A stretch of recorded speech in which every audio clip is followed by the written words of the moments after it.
Mereka bertiga memiliki hobi yang sama bertaruh, dan taruhannya selalu cukup tinggi.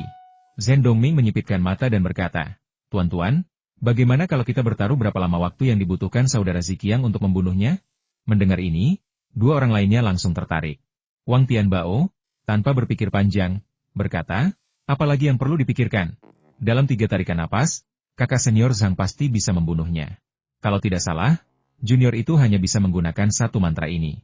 Selanjutnya, kakak senior Zhang akan menusuk dadanya dengan tombak yang kuat." Sambil berbicara, ia memberi isyarat dengan tangannya dengan sangat terampil. Seolah-olah adegan ini telah terulang berkali-kali dan ia tidak perlu memikirkannya sama sekali. Lu Qixing sedikit mengernyit dan berkata dengan suara berat, "Tidak, teknik jari ini sangat istimewa. Lagi pula, apakah kau menyadari bahwa cahaya biru ini sangat familiar? Rasanya aku pernah melihatnya di suatu tempat sebelumnya."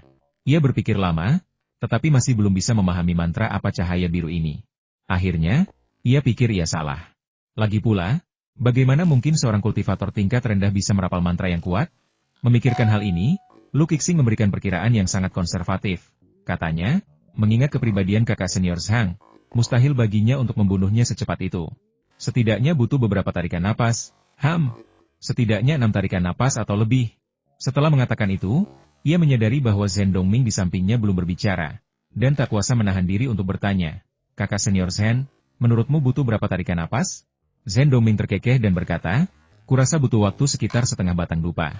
Awalnya ia berniat mengucapkan maksimal 4 tarikan napas, tetapi ketika indera ketuhanannya mendarat di cahaya biru, ia mendapati bahwa cahaya itu menghalangi indera ketuhanannya masuk, dan ia diam-diam terkejut. Mantra yang menghalangi indera ketuhanan masuk itu mengandung energi yang sangat besar atau hanya bisa dirasakan oleh pihak yang diserang. Jika memang hanya bisa dirasakan oleh pihak yang diserang, mantra semacam itu sangatlah tidak normal. Setelah bertahun-tahun berkultivasi, Zhen Dongming belum pernah melihat mantra seperti itu. Meskipun bingung, ia tidak percaya seorang kultivator tingkat rendah bisa menguasai mantra sedahsyat itu. Ia akhirnya menyimpulkan bahwa mantra ini kemungkinan besar hanya tipuan belaka, tanpa substansi, seperti semacam ilusi yang luar biasa. Sekilas, mantra itu tampak nyata, tetapi begitu mantra itu sampai padanya, ia menyadari bahwa itu hanyalah ilusi, tanpa kekuatan serangan yang nyata. Setelah ketiganya selesai berbicara, tepat ketika mereka hendak mengumumkan taruhan mereka, San Yuejun, yang tidak pernah berpartisipasi dalam perjudian semacam ini, tiba-tiba angkat bicara dan bertanya, "Bolehkah saya ikut?" Mendengar ini, ketiganya terkejut. Wang Tianbao tersenyum dan bertanya, "Saudari San, apa yang ingin kamu pertaruhkan?" San Yuejun tidak langsung menjawab. Tatapannya menyapu wajah Zhang Ziqiang yang penuh kemenangan, dan ia berkata dengan dingin, "Aku yakin dia sudah mati." Ia membenci Zhang Ziqiang setengah mati dan memimpikannya mati dengan cepat. Tentu saja, kematian ini bukanlah kematian sungguhan, melainkan luka parah dan penurunan kultivasi. Meskipun ia tidak percaya kultivator tingkat rendah itu bisa membunuh Zhang Ziqiang dengan teknik jari yang aneh itu, ia tetap ingin melampiaskan amarahnya. Meskipun tahu ia akan kalah dalam pertaruhan ini, ia tetap ingin melakukannya. Ketiganya cerdas, dan mereka segera mengerti mengapa San Yuejun mengucapkan kata-kata itu. Wang Tianbao mengelus jenggotnya dan tersenyum tipis, lalu berkata, "Baiklah, aku akan mengajakmu bertaruh kali ini. Tapi apa yang akan ditawarkan oleh adik San sebagai taruhannya?" Sambil berbicara, ia menepuk-nepuk kantong penyimpanannya di pinggang, mengeluarkan buah merah, dan berkata, "Ini taruhanku. Bagaimana?" Jika Han Jien memperhatikan, ia pasti akan mengenali buah ini sebagai buah roh api yang ia peroleh beberapa waktu lalu. Buah roh api ini lebih kecil daripada yang diperoleh Han Jien sebelumnya. Meski begitu, buah ini tetap memancarkan energi yang murni. Buah seperti itu akan menjadi harta karun yang langka dan berharga bahkan di seluruh benua gagak emas. Ketiganya adalah individu yang cerdas. Saat melihat buah roh api, mereka semua terperangah kaget dan berseru serempak, "Sungguh harta karun." Wang Tianbao tersenyum puas, lalu mengingatkan semua orang, "Aku mempertaruhkan nyawaku untuk mendapatkan ini. Aku menggunakannya sebagai taruhan, jadi tolong jangan bawa barang yang terlalu murah." Tepat saat keempatnya memasang taruhan pada pertarungan antara Han Jien dan Zhang Ziqiang, pertempuran di pihak Han Jien sepenuhnya dimulai. Menghadapi cahaya biru yang datang, Zhang Ziqiang tiba-tiba mengangkat tangan kanannya, berniat meraih dan menghancurkannya. Namun, begitu ia meraih cahaya itu, ia merasakan kekuatan yang luar biasa kuat di dalamnya. Ekspresinya langsung berubah muram, dan ia segera mundur. Sambil mundur, ia mencoba mengambil artefak magis dari tas penyimpanannya, tetapi sudah terlambat. Ia buru-buru mengumpulkan energi yangnya dan mengaktifkan perisai energi yang. Perisai kekuatan yang mengandung energi yang sangat besar, hampir terwujud. Jika diamati lebih dekat, kita dapat melihat api merah kecil berkelap-kelip di permukaannya. Api ini mengandung suhu yang sangat tinggi, melebihi 1000 derajat Celcius. Bahkan ketika digunakan sebagai mantra ofensif, perisai sekuat ini dapat langsung membunuh para kultivator di bawah tahap inti emas. Zhang Ziqiang telah menguasai mantra pertahanan ini dengan sangat baik. Bahkan melawan para ahli tingkat inti emas, hanya sedikit yang mampu menembusnya. Bahkan mereka yang mampu menembusnya pun membutuhkan beberapa tarikan napas untuk menembus pertahanannya. Oleh karena itu, Zhang Ziqiang menyadari bahwa selama perisai itu mampu bertahan lebih dari 3 tarikan napas, ia akan punya waktu untuk melancarkan serangan terkuatnya. Cahaya biru jatuh pada perisai, dan dengan bunyi dentang, perisai itu hanya bergoyang sedikit tanpa muncul sedikit pun retakan. Menatap cahaya biru itu lagi, meski ukurannya telah sedikit mengecil, namun cahaya itu masih menghantam perisai di depannya dengan kuat. Zhang Ziqiang diam-diam menghela napas lega. Ia merasakan energi mengerikan yang terkandung dalam cahaya biru itu dan mengira mantranya akan sangat kuat. Ia tak menyangka mantranya akan selemah ini. Saat itu, ia dan Zhen Dongming memiliki pemikiran yang sama, mantra Han Jien hanya pamer tanpa makna, tanpa kekuatan serangan yang nyata. Memikirkan hal ini, Zhang Ziqiang mencengkeram tombak itu erat-erat, menyalurkan energi yang sangat besar ke dalamnya. Tombak yang awalnya berwarna perak itu tiba-tiba memancarkan cahaya yang menyilaukan. Batangnya berdengung seolah ingin lepas dari genggaman Zhang Ziqiang dan lenyap begitu saja. Zhang Ziqiang menarik napas dalam-dalam, lalu berteriak pelan, "Tuan!" Dia hanya mengucapkan separuh kata pertama dari 4 kata Overlord Divine Spear, menelan 2 kata terakhir. Karena dia menyaksikan sesuatu yang tidak dapat dia percayai. Cahaya biru menghantam perisai energi yang dengan kekuatan yang luar biasa. Dengan suara retakan yang keras, perisai itu hancur berkeping-keping, berubah menjadi percikan api yang menghilang di udara. Cahaya biru yang telah menyusut setengah dari ukuran aslinya, melanjutkan lintasannya menuju Zhang Ziqiang, tiba di hadapannya dalam sekejap mata. Saat itu, Zhang Ziqiang melancarkan serangan tanpa pertahanan sama sekali. Seluruh tubuhnya terpapar cahaya biru. Bagian yang paling menyebalkan bukanlah serangan itu sendiri, melainkan serangan Zhang Ziqiang yang bahkan belum menyelesaikan mantranya. Jika sudah selesai, ia bisa saja menggunakan tombak Dewa Penguasa untuk melawan cahaya biru itu. Tetapi cahaya biru itu tidak. Bagaimana mungkin ia bisa membela diri? Saat melihat cahaya biru terbang ke arahnya, Zhang Ziqiang berdiri membeku di udara. Hanya dengan satu pikiran di benaknya, ini jelas bukan ilusi. Pada saat itu, dia merasakan ancaman kematian. 1000 kaki jauhnya, keempat orang yang baru saja memasang taruhan menatap pemandangan itu dengan mata terbelalak. Zhen Dongming, sebagai yang terkuat, adalah orang pertama yang menyadari keseriusan situasi ini. Ia segera mengumpulkan energinya di tenggorokan dan berteriak, "Saudara Zhang, minggir!" Teriakan keras bergema di kehampaan tempat Han Jien berada, dan juga mengejutkan Zhang Ziqiang dari linglungnya. Pada saat ini, mustahil bagi Zhang Ziqiang untuk menyelesaikan mantra tombak penguasa. Ia dengan paksa menghentikan mantra yang baru setengah jalan dan tiba-tiba mengangkat tombaknya untuk menghadapi serangan itu. Begitu ujung tombak menyentuh cahaya biru, gelombang energi yang sangat besar mengalir melalui batang tombak ke dalam tubuhnya. Ia menggigil, lalu batuk seteguk darah. Darah menyembur dari mulut harimaunya, dan ia tak mampu lagi memegang tombak itu. Dengan bunyi dentang, tombak itu terlepas dari tangannya. Cahaya biru itu telah menyusut seukuran sebutir beras, tetapi energi yang terkandung di dalamnya tak bisa diremehkan. Energi itu 3 kali lebih kuat daripada teknik jari spiritual yang sebelumnya dilepaskan dengan kekuatan spiritual. Cahaya biru itu menyambar dan melesat langsung ke tubuh Zhang Ziqiang. Tubuhnya membeku di udara, auranya semakin melemah hingga akhirnya. Bahkan kekuatan hidupnya pun menghilang. Hilangnya kehidupan membuktikan bahwa seseorang telah meninggal. Zhang Ziqiang telah meninggal di bawah cahaya biru ini. Adegan ini, meskipun digambarkan dengan lambat, sebenarnya selesai dalam sekejap mata. Dari kemunculan Zhang Ziqiang hingga Han Jien membunuhnya, hanya butuh waktu kurang dari setengah batang dupa. Membunuh seorang kultivator inti emas tahap akhir dalam waktu sesingkat itu, terutama karena pembunuhnya adalah seorang kultivator tahap pendirian fondasi, adalah sesuatu yang tak seorang pun akan percaya dapat dilakukan dengan satu pukulan telak jika mereka tidak menyaksikannya secara langsung. Bahkan kipas gunung dan sungai, dengan kekuatan serangannya yang dahsyat yang mampu membunuh lawan di level yang lebih tinggi, tak mungkin melakukannya dalam waktu sesingkat itu. Langit terdiam sesaat, hanya napas berat orang banyak yang terdengar jelas. Semua orang terkesiap, mata mereka terbelalak kaget. Zhen Dongming adalah yang pertama bereaksi, berteriak pelan, "Cepat serang. Kultivator ini sangat aneh." Setelah itu, ia menepuk kantong penyimpanan di pinggangnya, mengeluarkan sebuah artefak magis. Menariknya, artefak ini mirip dengan artefak magis kelahiran Yao Qi Guang, yang jelas juga merupakan replika cermin perunggu gagak emas. Namun, replika ini berkualitas cukup tinggi, dihiasi dengan 6 gagak emas. Dilihat dari pengerjaannya, replika ini tidak jauh berbeda dengan cermin perunggu gagak emas yang asli. Setelah berteriak pelan, sosok Zhen Dongming melesat, berubah menjadi seberkas cahaya yang melesat langsung ke arah Han Jien. tiba di hadapannya dalam sekejap mata. Ketiga orang lainnya juga menyadari keseriusan situasi dan buru-buru memanggil harta magis mereka masing-masing. Harta magis Wang Tianbao adalah pedang terbang. Panjangnya sekitar setengah sang, yang memancarkan cahaya biru redup. Senjata ajaib Lu Kixing adalah sebuah pagoda dengan 7 bintang terukir di atasnya membentuk pola bintang 7. Senjata ajaib San Yue Jun adalah tungkupil. Selain ukiran prasasti kuno dan sederhana di atasnya, terdapat juga 9 binatang raksasa di benua itu. Ke-9 binatang raksasa ini sangat tinggi, dan salah satunya adalah Beian, salah satu dari 9 putra naga. Setelah ketiganya melepaskan senjata sihir mereka, tepat saat mereka hendak terbang menuju Han Jien, Zhen Dongming melancarkan serangannya. Ia mengangkat cermin perunggu di tangannya, mengangkatnya ke arah sinar matahari, dan permukaan cermin langsung memancarkan cahaya merah. Tatapannya serius saat ia menyapukannya ke arah Han Jien. Lalu ia berkata, "Wah, sihirmu memang kuat, tetapi kultivasimu masih kurang. Mari kita lihat bagaimana kau bisa menangkal cahaya ilahi gagak emas."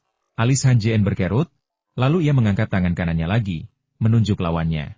Ia tidak memanggil cermin perunggu gagak emas, ingin melihat apakah jari kekuatan spiritualnya mampu membunuh lawannya. Sekalipun tidak berhasil, Han Jien tidak akan khawatir. Selama mantra itu sampai padanya, energi yang murni akan langsung dipecah oleh cermin perunggu gagak emas dan diserap ke dalam dirinya. Dia mengangkat tangan kanannya, dan kilatan cahaya biru melesat keluar, menuju langsung ke Zhen Dongming. Zhen Dongming berteriak pelan dan merapal mantra. Kilatan cahaya merah muncul di cermin dan langsung menuju Han Jien. Begitu lampu merah muncul, ekspresi terkejut melintas di mata Zhen Dongming. Seolah-olah dia memikirkan sesuatu, dan kemudian cahaya itu menghilang lagi. Dua berkas cahaya, merah dan putih, berkelebat cepat dan bertabrakan dalam sekejap mata. Di udara, kedua energi itu saling meniadakan. Dengan energi di dalam cahaya biru akhirnya melebihi energi di dalam cahaya merah. Cahaya merah dengan cepat menghilang, dan cahaya biru menyusut sepertiganya. Kemudian, cahaya biru berkelebat lagi dan terbang menuju Zhen Dongming sekali lagi. Melihat mantranya menghilang, ekspresi Zhen Dongming berubah drastis. Ia buru-buru berteriak, "Kalian bertiga, bergerak." Ia hanya memanggil 3 orang, tanpa memerintahkan murid dari 5 sekte untuk bertindak. Menurutnya, meskipun Han Jien kuat, ia tidak mampu menahan serangan gabungan semua orang.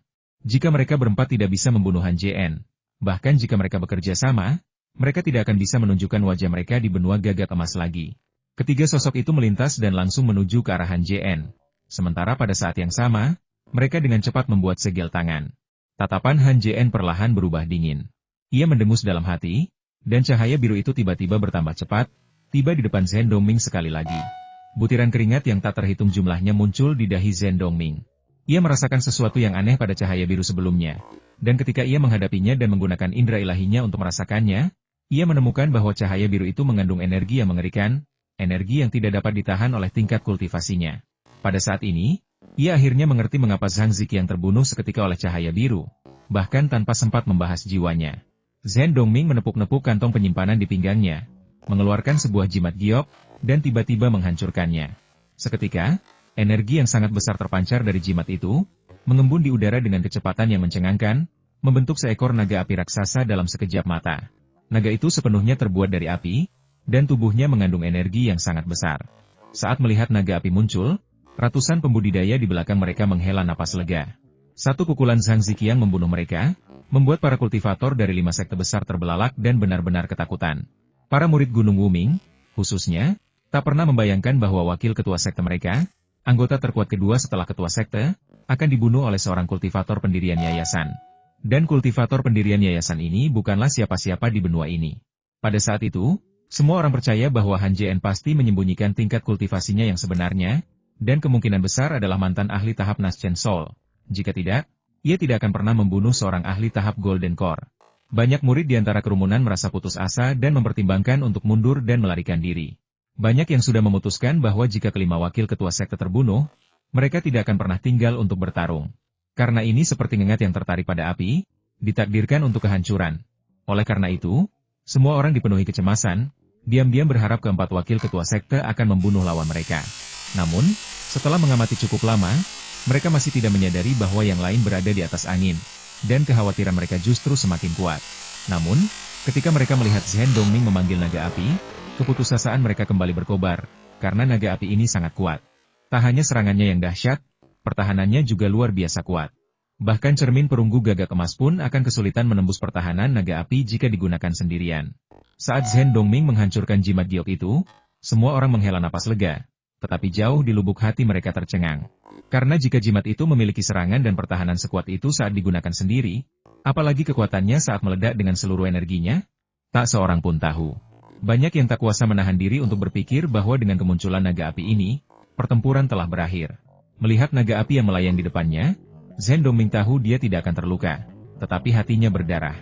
Jimat giok naga api, jimat binatang buas yang dibuat oleh para kultivator kuno, telah menyelamatkan hidupnya berkali-kali dan juga merupakan harta karun sekte, namun jimat itu lenyap begitu saja. Ketika Zhen Dongming mengeluarkan jimat giok itu, ia ragu-ragu, melancarkan serangan naga api hanya untuk menghancurkannya. Saat ia sedang mempertimbangkan hal ini, sebuah pesan datang melalui indera ilahinya. Jika ia tidak mengerahkan pertahanan terkuatnya untuk menangkis serangan ini, ia akan bernasib sama seperti Zhang Ziqi yang jiwanya akan tercerai-berai. Naga api itu melayang di udara. Dengan pikiran Zhen Dongming, naga itu tiba-tiba membuka rahangnya dan menelan cahaya biru. Kemudian, naga api itu meraung ke langit, suaranya sangat keras dan terdengar jelas dalam radius 100 mil. Setelah itu, ia mulai mengunyah dengan rakus, matanya dipenuhi rasa jijik saat menatap Han Jian. Han Jian mengerutkan kening, merenung dalam-dalam. Naga api ini memiliki kecerdasan yang luar biasa tinggi. Meskipun Beian yang dipanggil juga bisa memancarkan tatapan yang sama, tatapan itu tidak akan sesejati itu. Tatapan itu seolah benar-benar berasal dari naga dewa. Sekilas pandang saja bisa membuat bulu kuduk merinding. Jika naga api sungguhan muncul, seberapa kuatkah ia? Memikirkan hal ini, Han Jian tak dapat menahan diri untuk tidak terkesiap, tatapan matanya menjadi lebih dalam.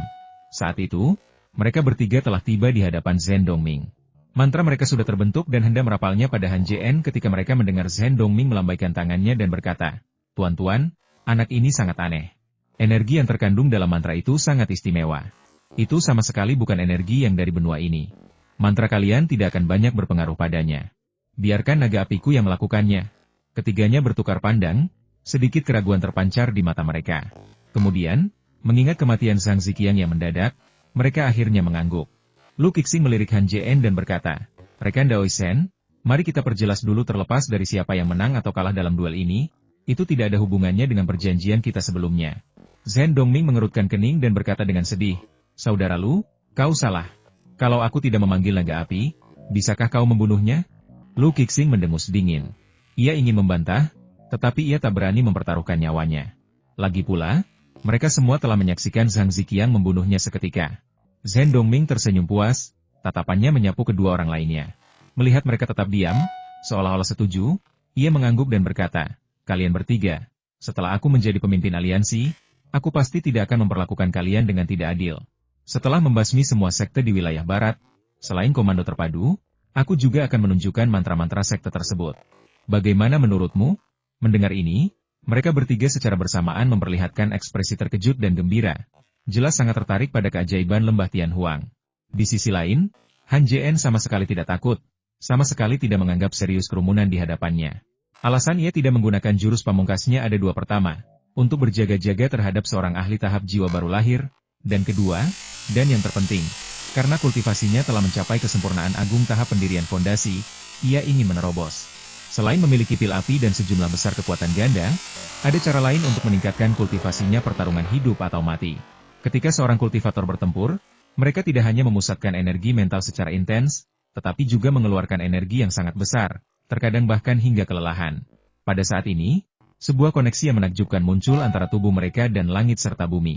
Koneksi ini tidak disadari oleh seorang kultivator, tetapi sangat bermanfaat. Banyak kultivator mengalami peningkatan kultivasi yang signifikan setelah pertempuran hidup mati. Pertempuran Han Jian di Pegunungan Sembilan Surga adalah contohnya. Dan hal yang sama terjadi setelah ia dilukai oleh Deng Zucheng dan kembali berkultivasi. Han Jian bahkan merasa bahwa keberhasilannya dalam mengolah kekuatan ganda juga berkaitan erat dengan pertempuran sebelumnya. Itulah sebabnya Han Jian mendambakan pertarungan hidup mati. Dan terlebih lagi, ia berharap dapat menambahkan sentuhan kejutan dunia nyata pada duel tersebut. Selain dua hal ini, ada alasan lain. Han Jian ingin mempelajari naga api di hadapannya, untuk melihat apakah ia bisa menciptakan jimat naga suci di masa depan. Terakhir kali, ketika ia memanggil naga azur, Han Jian menyesal tidak dapat melihatnya dengan jelas. Kali ini, ia pasti tidak akan menyia-nyiakan kesempatan emas yang diberikan surga ini. Han Jian mengaktifkan indera ilahinya dan melakukan kontak dengan jari energi spiritual. Ketika ia menyadari bahwa jari energi spiritual tidak menghilang setelah ditelan naga api, melainkan terus-menerus meronta-ronta di dalam mulut naga, tak mampu menghancurkannya sekeras apapun naga itu mengunyah, ia mendapat ide. Dengan pikiran lain, ia mengendalikan jari energi spiritual agar menyala cepat, menghindari gigi tajam naga api, dan melesat menuju kepalanya bagai kilat. Sementara itu, keempatnya telah menyelesaikan kesepakatan mereka dan menatap naga api di langit sambil tersenyum. Lu Kixing sedikit mengernyit dan bertanya, "Pemimpin aliansi Zen, mengapa naga api itu tidak menyerang setelah melahap cahaya biru itu?" Zen Dongming tersenyum tipis, menatap semua orang dengan cemas. Kemudian, ia membuat segel tangan, menunjuk Han Jien yang tak jauh darinya, dan berkata tajam, "Bunuh dia." Naga api itu meraung ke langit, tubuhnya yang besar memancarkan aura yang dahsyat. Tepat ketika semua orang mengira ia akan menyerang Han Jien, tubuhnya yang besar bergetar sedikit, lalu meraung lagi, suaranya dipenuhi rasa sakit. Apa yang terjadi selanjutnya membuat mata semua orang terbelalak sekali lagi. Mereka tak pernah menyangka naga api itu tiba-tiba menjadi tak terkendali, berbalik dan terbang ke arah mereka. Melihat naga api mendekat, mata semua orang terbelalak tak percaya. Lalu, seolah teringat sesuatu, mereka segera berhamburan. Melihat kejadian ini, murid-murid yang berada 3 mil jauhnya juga tercengang, dan beberapa dari mereka tidak dapat menahan diri untuk berbisik-bisik di antara mereka. Ada apa dengan naga api itu? Kenapa dia menyerang wakil ketua sekte? Mungkinkah naga api itu telah dikendalikan oleh junior itu dan hendak membunuh keempat wakil ketua sekte? Apa kau bodoh? Sihir macam apa di dunia ini yang begitu kuat sampai bisa mengubah sihir orang lain menjadi sihirmu sendiri lalu menggunakannya untuk menyerang mereka? Jika memang begitu, menurutmu apa alasannya? Yah, itu, kurasa naga api ini sedang mempermainkan semua orang, mencoba membuktikan betapa kuatnya dia. Sampai-sampai seorang kultivator inti emas pun akan lari hanya dengan melihatnya. Mendengar ini, semua orang menunjukkan ekspresi jijik, karena ide ini tidak dapat dipertahankan. Sementara itu, di pihak naga api, mereka berempat menggunakan teknik melarikan diri mereka semaksimal mungkin, berubah menjadi pelangi panjang dan terbang menuju kejauhan. Saat dia melarikan diri, Lu Kixing tidak dapat menahan diri untuk bertanya dengan marah, "Rekan Daoisen, apa yang sedang kamu lakukan?" Meskipun Wang Tianbao dan San Yuejun tidak mempertanyakan mereka, wajah mereka dipenuhi amarah. Mereka tidak mengerti mengapa naga api itu berubah arah dan menyerang mereka. Menurut mereka, yang memanggil naga api itu adalah Zen Dongming, dan bahkan sihir terkuat pun tidak dapat mengendalikan sihir orang lain. Setelah mendengarkan percakapan di antara para murid sekte, mereka bahkan percaya bahwa Zen Dongming sengaja melakukan ini untuk memberi mereka peringatan dan menunjukkan betapa hebatnya kekuatan lembah Tianhuang. Tanpa sepengetahuan mereka bertiga, Zen Dongming juga mengerang dan melarikan diri dengan cepat. Lu Kixing bertanya mengapa ia melakukan ini, tetapi tidak memberinya jawaban. Ia juga ingin bertanya kepada naga api mengapa ia melakukan ini. Meskipun ia bisa berkomunikasi dengan naga api, itu tergantung pada suasana hati naga itu. Jika naga api itu tidak senang, sebanyak apapun ia berbicara, ia tidak akan menghiraukannya. Keempatnya berpencar dan melarikan diri ke 4 arah berbeda. Naga api itu berhenti. Sekilas keraguan melintas di matanya, ragu siapa yang harus dikejar terlebih dahulu. Tatapannya yang lebih dekat menunjukkan tatapan kosong dan tak bernyawa, seolah dikendalikan oleh seseorang. Kemudian, naga api itu melesat, langsung menuju Zen Dongming dengan kecepatan luar biasa, dan menyusulnya dalam sekejap mata.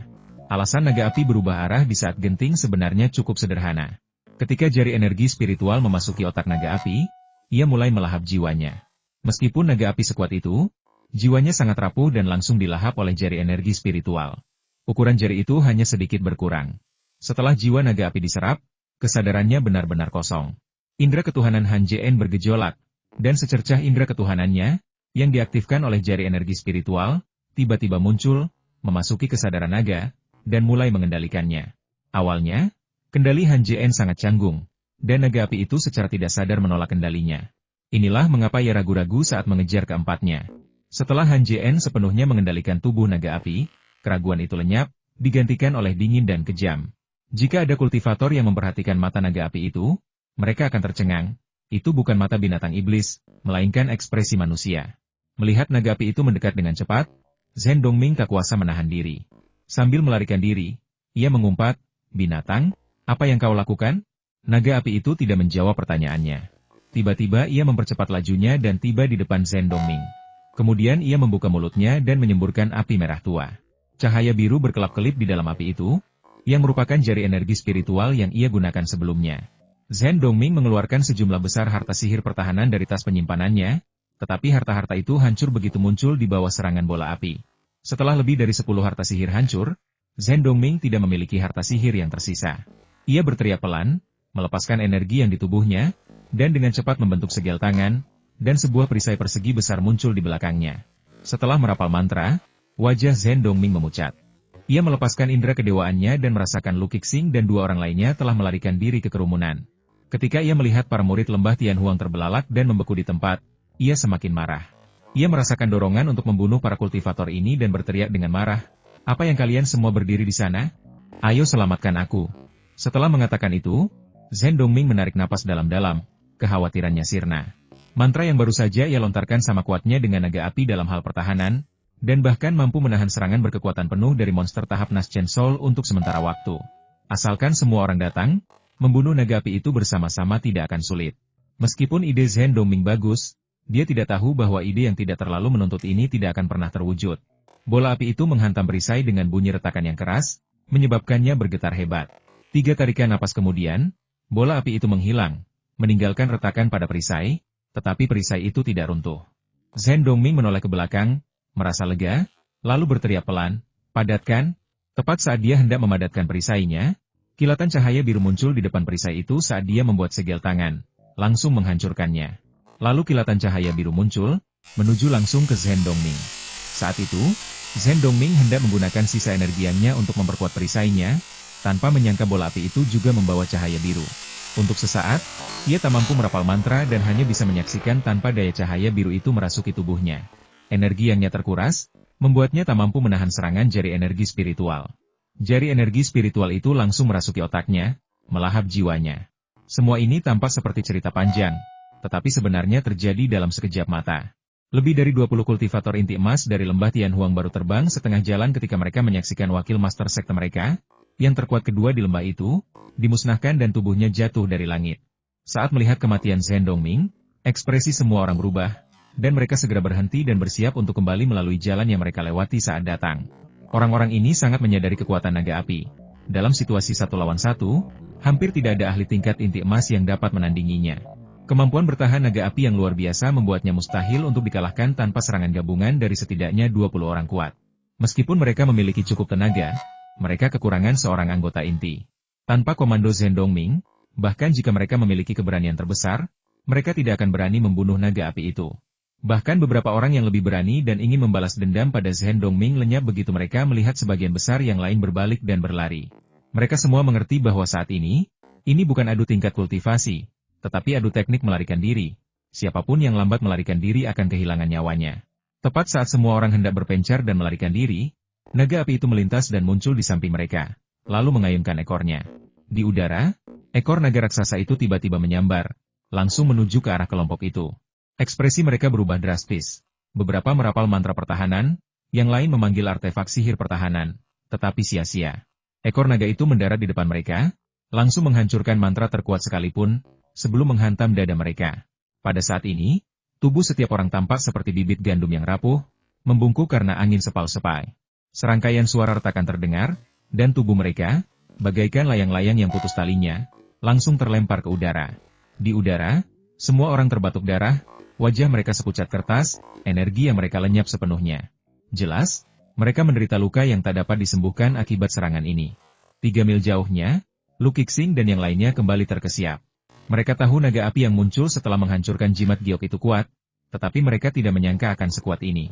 Jika mereka tidak melihatnya dengan mata kepala sendiri, mereka tidak akan percaya itu nyata. Sekalipun mereka tidak percaya, Lu Kixing dan yang lainnya harus menerima kenyataan itu.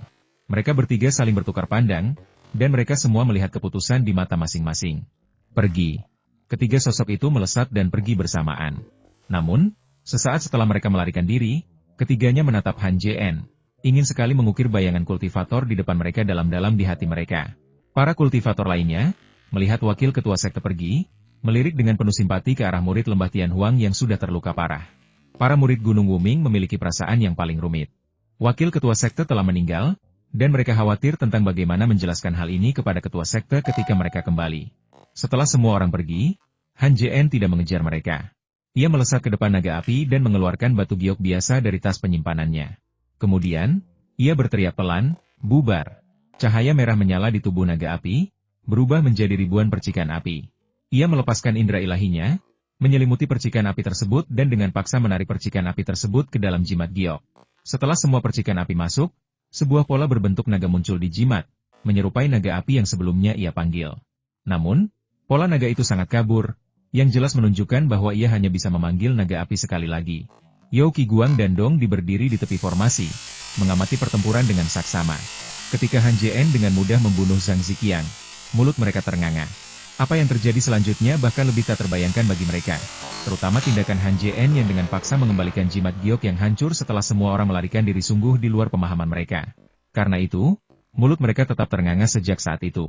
Sesaat kemudian, ahli tahap jiwa baru lahir masih belum tiba, jadi Yao Qiguang tak dapat menahan diri untuk mengirimkan pesan telepati pemimpin sekte Dong. Apakah menurutmu ahli tahap jiwa baru lahir akan datang? Dong Di tersenyum pahit dan tidak menjawab. Matanya jelas berkata, kau bertanya padaku? Kepada siapa aku harus bertanya? Yao Qiguang mendesah dalam hati, lalu berkata, karena kita tidak bisa membunuhnya, ayo kembali. Dong Di sangat ingin kembali, tetapi keadaan sudah sampai pada titik ini. Bagaimana mungkin dia kembali? Semua murid sekte telah pergi, dan kecuali Han Jien bodoh, dia pasti akan menyadari manipulasinya. Lagi pula, Murong Lier belum mati. Jika dia mengungkapkan ini, dia juga akan tamat. Rencana awal Dong Di adalah, meskipun Han Jien kuat, dia tidak mungkin lolos tanpa cedera dari serangan ratusan ahli tahap inti emas. Bahkan jika monster tahap jiwa baru lahir tidak muncul, dia masih memiliki kesempatan untuk menggunakan teknik jantung kupu-kupunya. Namun, semua yang ada di hadapannya jauh berbeda dari yang dia bayangkan. Tepat saat Dong Di ragu-ragu tentang bagaimana menjelaskannya kepada Han Jien, kilatan cahaya putih muncul di depannya, dan Han Jien muncul di depan mereka setelah membunuh para pengikut lembah Tian Huang. Bawakan aku resep ramuan api, kata Han Jien dengan suara berat, ekspresinya tidak berubah. Dong Di segera menangkupkan tangannya dan berkata dengan hormat, terima kasih atas bantuanmu, rekan Taois. Mungkin karena gugup, ekspresinya tampak tidak wajar, seolah-olah ia takut Han Jien akan menemukan sesuatu. Yao Qiguang pun melakukan hal yang sama, dan buru-buru berkata, selamat, guru, atas kemenangan besar Anda. Setelah berkata demikian, ketika melihat tatapan Han Jien, ia menundukkan kepalanya dengan rasa bersalah. Keduanya tampak tak biasa, dan langsung menarik perhatian Han Jien. Mata Han Jien berkilat saat ia melirik ke samping. Ketika ia melihat sebuah formasi sederhana yang terpasang tak jauh dari sana, indera kedewaannya melonjak dan ia melihat Murong Lier tak sadarkan diri di dalam formasi tersebut, kultivasinya tersegel paksa. Han Jien langsung mengerti dan mendengus dingin, lepaskan dia. Tepat saat Dong Di menyerahkan formula pil api kepada Han Jien, ia mendengar kata-kata ini dan tubuhnya gemetar. Ia berpura-pura tenang dan berkata, rekan Taois, apa yang kau katakan? Aku tidak mengerti. Tidakkah kau mengerti? Han Jien mencibir, tatapannya menyapu ke arah barisan yang tidak jauh darinya. Ekspresi Dong Di berubah, menyadari dia tidak bisa lagi menyembunyikannya, dan dia cepat-cepat berkata, aku akan segera melepaskannya. Terlambat. Sebelum ia sempat sampai, Han Jien melesat ke depan formasi. Ia lalu mengangkat tangan kanannya, melepaskan kekuatan surgawi yang luar biasa, dan mengarahkannya ke formasi itu, menyebabkannya runtuh seketika. Formasi itu runtuh, dan Murong Lier muncul di hadapan semua orang. Ekspresi Dong Di dan Yao Qiguang langsung menjadi gelap. Yao Qiguang segera minggir, memelototi Dong Di, dan berkata, rekan Daois Dong, apa maksudmu dengan ini? Apakah kau berniat membunuh guru? Dong Di sangat marah dan berkata dengan marah, Yao Qiguang, jangan membuat tuduhan palsu. Kalau bukan karena, sebelum ia selesai berbicara, Yao Qiguang menyela, berkata, Dong Di, aku benar-benar salah menilaimu. Aku dan guruku datang ke sini untuk membantu sekte Diexin keluar dari krisis. Tetapi kau malah mencoba menimbulkan perselisihan di antara kami. Jika guruku tidak mengetahui hal ini, aku pasti masih belum tahu. Sambil berbicara, ia menepuk-nepuk tas penyimpanan di pinggangnya dan mengeluarkan replika cermin perunggu gagak emas. Cermin itu berkilat merah dan terbang lurus ke arah Dong Di. Selama Dong Di terbunuh, tidak akan ada cara untuk membuktikan apapun. Dan bahkan jika Han Jien mencurigai sesuatu, dia tidak akan membunuhnya. Saat cahaya merah melesat ke arahnya, Dong Di hendak melancarkan gerakan bertahan ketika ia mendengar suara Yao Qiguang. Pemimpin sekte Yao, sebaiknya kau jangan melawan. Jika kau tidak mati, begitu guru menggunakan teknik pencarian jiwa padamu dan mengungkap rahasia kita, bukan hanya kau yang akan mati, tetapi sekte hati kupu-kupu juga akan hancur. Pikirkan baik-baik. Mendengar hal ini, Dong Di menghentikan segel tangan yang hendak dilakukannya, menghela napas, dan menyerah untuk melawan. Han Jien menyaksikan pemandangan ini. Tanpa ragu, ia melambaikan tangannya ke arah datangnya cahaya merah. Sepasang tangan kuat dengan cepat terbentuk dan melesat lurus menuju cahaya merah. Tangan-tangan itu memancarkan cahaya biru dan bergerak dengan kecepatan luar biasa. Tiba di depan cahaya merah dalam sekejap mata dan meraihnya. Kemudian, dengan sedikit mengencangkan genggamannya, cahaya merah itu hancur berkeping-keping. Jantung Yao Qiguang berdebar kencang. Ia tidak tahu mengapa Han Jien melakukan ini, tetapi ia bereaksi cepat dan berkata, "Tuan, mengapa Anda tidak membiarkan saya membunuhnya?" Han Jien berbalik, tatapannya menyapu Yao Qiguang. Yao Qiguang gemetar, punggungnya sudah basah kuyup keringat, dan buru-buru berlutut di tanah. "Memohon belas kasihan Tuan, aku setia kepadamu dan tidak pernah melakukan apapun untuk mengkhianatimu." Sambil berbicara, ia menunjuk Dong Di sampingnya dan berkata dengan marah, "Ini semua salahnya. Dia tidak pernah punya niat baik. Jika aku tidak membunuhnya, aku tidak akan bisa memadamkan kebencianku." Han Jien mendengus dingin dan berkata, "Aku bahkan belum bertanya padanya bagaimana kau tahu ketua sekte Dong ingin membunuhku? Mungkinkah?" Niat membunuh terpancar di matanya. Lalu dengan pikiran, tangannya yang kuat melesat ke tubuh Murong Lier dan tiba-tiba meraih ke atas. Formasi di tubuh Murong Lier langsung runtuh, dan matanya yang tertutup perlahan terbuka. Ketika Murong Lier membuka matanya, ia melihat Han Jien berdiri tepat di depannya dan buru-buru berkata, "Rekan Taois, kau harus segera pergi. Mereka ingin..." Namun, ia tiba-tiba berhenti, dan melihat Dong Di melotot marah ke arahnya tak jauh darinya. Ia menelan kembali kata-kata yang hendak diucapkannya. Murong Lier telah menyaksikan kekuatan Han Jien. Jika ia mengungkapkan kebenarannya, pemimpin sekte itu pasti akan mati. Mata Han Jien berkilat, dan dia dengan dingin mengucapkan satu kata, "Bicara." Murong Lier menggigit bibir bawahnya. Tetap diam, wajahnya penuh keraguan. Han Jien berhenti bertanya dan menoleh ke arah Dong Di. Ia lalu bertanya, "Rekan Daois Dong, kalau tidak salah, kau ingin membunuhku." Ia terdiam sejenak, lalu melanjutkan, "Kurasa aku tidak melakukan kesalahan apapun terhadap sektemu. Kita selalu memiliki hubungan pertukaran yang setara. Aku akan membantumu mengalahkan musuhmu yang tangguh, dan kau akan memberiku resep pil api." Dong Di menghela napas dan berkata, "Rekan Taois, kau benar. Aku memang berpikir untuk membunuhmu, tapi alasanku membunuhmu adalah karena kau membawa kipas misteri surgawi." Mendengar ini, Han Jien tidak banyak bereaksi, tetapi wajah Yao Qiguang langsung pucat pasi, dan ia buru-buru berkata, "Tuan, perempuan jalang ini mencoba menimbulkan perpecahan di antara kita. Apakah Tuan belum menyadarinya?" Han Jien mendengus dingin dan membalas, "Apakah kau pikir aku akan mempercayaimu?" Yao Qiguang gemetar, lalu tiba-tiba menyadari sesuatu, berdiri tiba-tiba, dan tertawa terbahak-bahak. "Memangnya kenapa kalau aku bilang yang sebenarnya? Kau telah merebut jiwa utamaku dan memaksaku hidup dalam perbudakan. Kapan ini akan berakhir? Kukatakan saja, aku sudah muak. Aku tidak mau terus seperti ini." Ia meraung, melotot marah ke arah Suhan. Ia sudah tahu karena semuanya sudah terbongkar. Lebih baik mati bersama Han Jien daripada dibunuh olehnya. Han Jien terkekeh dingin dan berkata, "Awalnya aku berencana melepaskan jiwa utamamu sebelum meninggalkan benua gagak emas, tapi aku tak menyangka akan memberimu begitu banyak kesempatan. Kau sudah merencanakan sesuatu yang buruk tentangku selama ini." Mendengar ini, Yao Qiguang tertegun. Ia langsung berlutut dan memohon belas kasihan. Berkata, "Guru, saya sempat dibutakan oleh keserakahan. Tolong beri saya satu kesempatan lagi. Sekali ini saja. Jika ada kesempatan lagi, saya akan menghancurkan diri sendiri di hadapan Anda tanpa perlu Anda lakukan apapun." Ia bersujud berulang kali sambil memohon belas kasihan. Dahinya berlumuran darah, tetapi ia tidak berhenti. Kilatan pembunuh melintas di mata Han Jien, tatapannya perlahan berubah dingin saat ia berkata dengan dingin, "Aku memberimu kesempatan, tapi kau tidak menghargainya." Han Jien mengangkat tangan kanannya dan menunjuk ke arah Yao Qiguang. Kilatan cahaya biru muncul, dan ia tiba di hadapan Yao Qiguang secepat kilat. Yao Qiguang baru saja memanggil dua harta sihir pertahanan ketika keduanya runtuh dalam cahaya biru, yang kemudian memasuki tubuhnya. Tubuh Yao Qiguang membeku di tempat. Dalam sekejap, vitalitas yang terpancar dari tubuhnya lenyap, begitu pula aura jiwanya. Mati. Dalam sekejap mata, seorang ahli kuat di tahap akhir alam inti emas musnah. Meskipun Dong Di telah menyaksikan metode pembunuhan Han Jien, ia tetap merasa ngeri ketika seseorang mati tepat di depan matanya. Tentu saja, selain ngeri, Dong Di merasa lebih takut lagi. Ia tidak tahu apakah Han Jien akan membunuhnya seperti yang telah dilakukannya terhadap Yao Qiguang. Dong Di bahkan tidak berpikir untuk melawan, karena melawan Han Jien, perlawanan apapun akan sia-sia. Selain terkejut, wajah Murong Lier juga menunjukkan ketidakpercayaan. Ia tidak mengerti sihir macam apa yang digunakan Han Jien yang tidak hanya bisa membunuh, tetapi juga menghancurkan jiwa seseorang. Mengenang saat pertama kali bertemu Han Jien, ia memperlakukannya seperti junior, dan tak kuasa menahan senyum getir. Setelah membunuh Yao Qiguang, Han Jien melambaikan tangannya di udara, dan tas penyimpanan Yao Qiguang melayang ke depannya.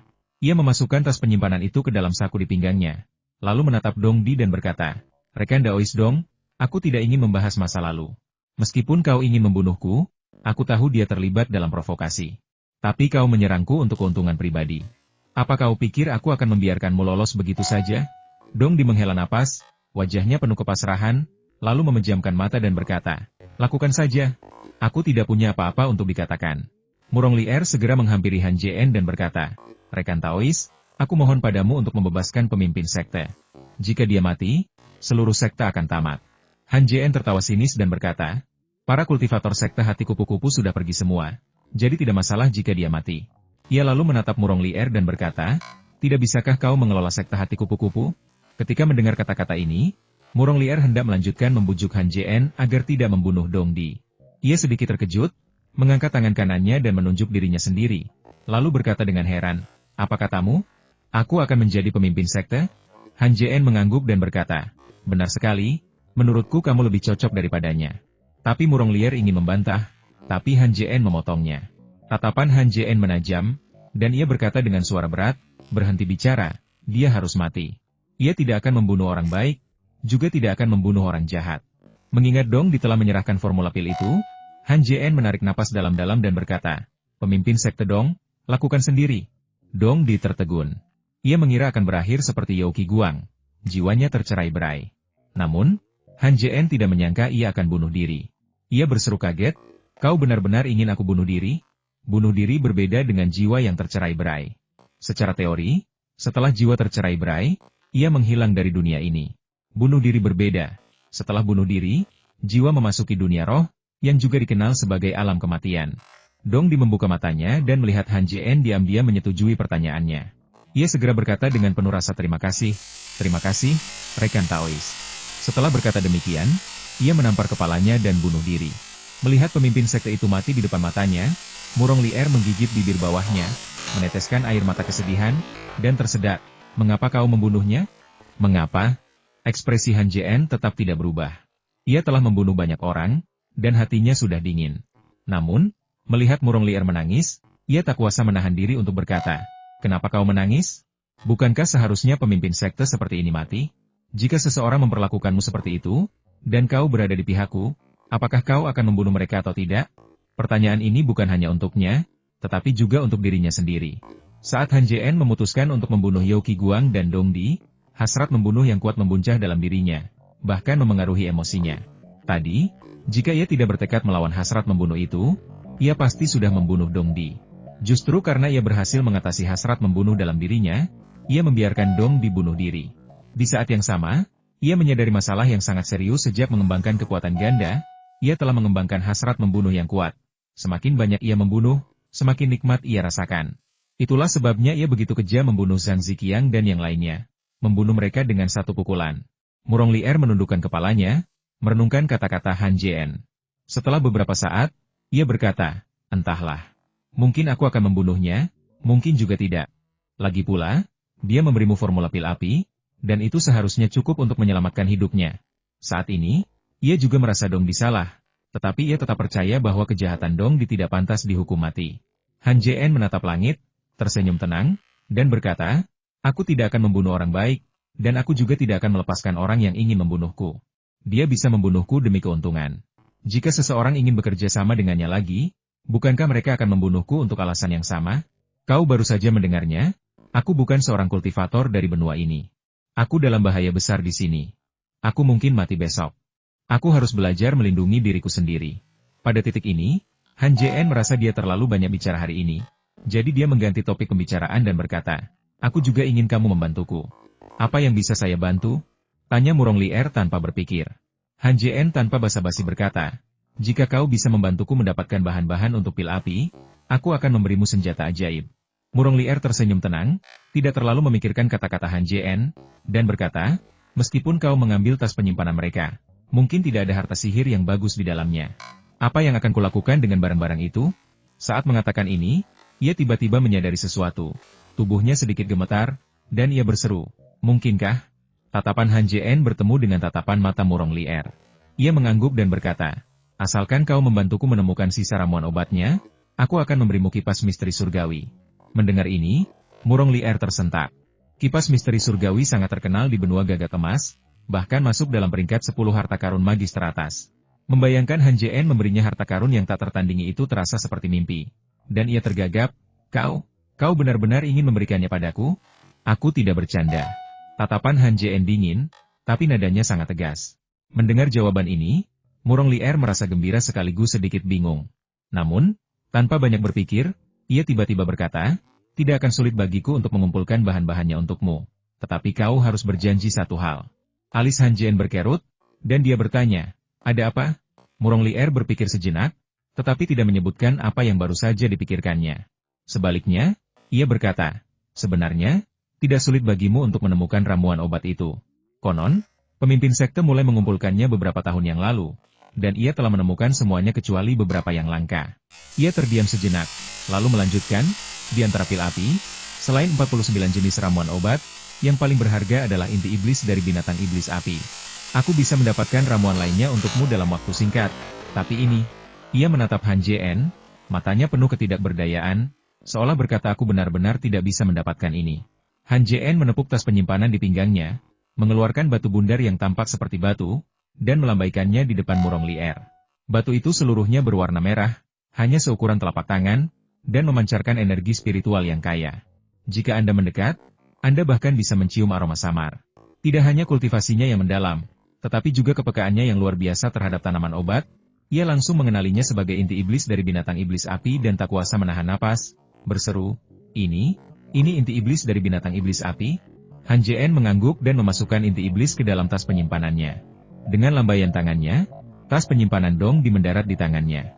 Ia masuk dengan indera ilahinya dan dengan mudah menghapus jejak indera ilahi yang tersisa di dalamnya. Di dalam tas penyimpanan, selain resep ajaib dan slip giok, terdapat banyak sekali ramuan obat, yang belum pernah dilihatnya sebelumnya. Melihat hal ini, Han Jien mengeluarkan semua tanaman obat dan berkata kepada Murong Lier, katakan padaku nama-nama tanaman obat ini. Dengan jentikan tangannya, Murong Lier memanggil ramuan obat di hadapannya. Sambil memegang ramuan merah, ia berkata, ini adalah rumput garis api berusia 100 tahun. Lalu, dengan jentikan jarinya lagi, semua rumput garis api berusia 100 tahun itu terbang ke Han Jien. Selanjutnya, ia mengeluarkan sehelai daun merah yang menyerupai daun Paulownia dan berkata, ini adalah daun Phoenix berusia 1000 tahun. Ekspresi terkejut terpancar di matanya saat ia mengucapkan kata-kata daun Phoenix, jelas tidak menyangka akan menemukan harta karun langka seperti itu di dalam tas penyimpanan sang pemimpin sekte.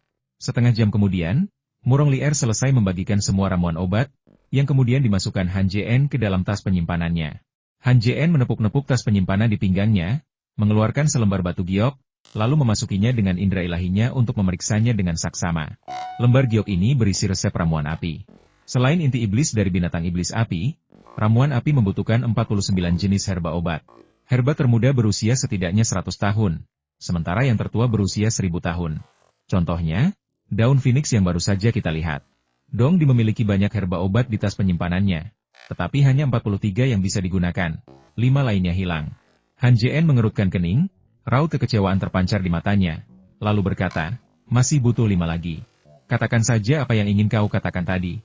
Diam-diam, Murong Lier takjub dengan kelicikan Han Jien. Ia menyuruhnya mengenali ramuan obat, tetapi tidak menunjukkan resepnya. Setelah mendengar kata-kata Han Jien, Murong Lier berkata, aku butuh token sekte. Hanya dengan token itu, para murid di sekte dapat mematuhi perintahku. Karena tas penyimpanan ketua sekte tidak berisi semua ramuan obat, kau bisa ikut denganku ke lembah pemurnian senjata. Semua murid di lembah ada di sana.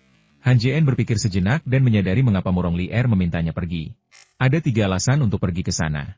Pertama, Yao Qiguang sudah meninggal, dan lembah pemurnian tidak memiliki pemimpin, jadi dia harus pergi ke sana untuk mengambil alih. Kedua, Dong Di sudah meninggal, dan meskipun Murong Lier telah mendapatkan token sekte, banyak murid akan curiga bahwa dialah yang membunuh Dong Di, dan mereka tidak hanya akan mencegahnya menjadi pemimpin sekte, tetapi bahkan mungkin membunuhnya. Adapun alasan terakhir, adalah untuk kembali mencari ramuan obat.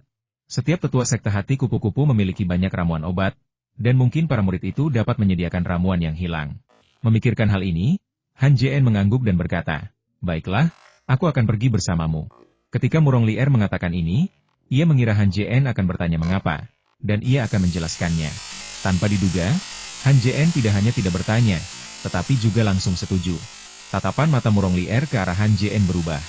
Jika Han Jien benar-benar bisa membaca pikirannya dalam sekejap mata, ia merasa Han Jien sangat menakutkan. Murong Lier menarik napas dalam-dalam dan berkata, "Rekan Taois, saya ingin bertanya, tetapi saya tidak tahu apakah saya bisa menjawabnya." "Bicaralah," kata Han Jien dengan tenang. "Kau tak perlu memanggilku, rekan Taois, lagi.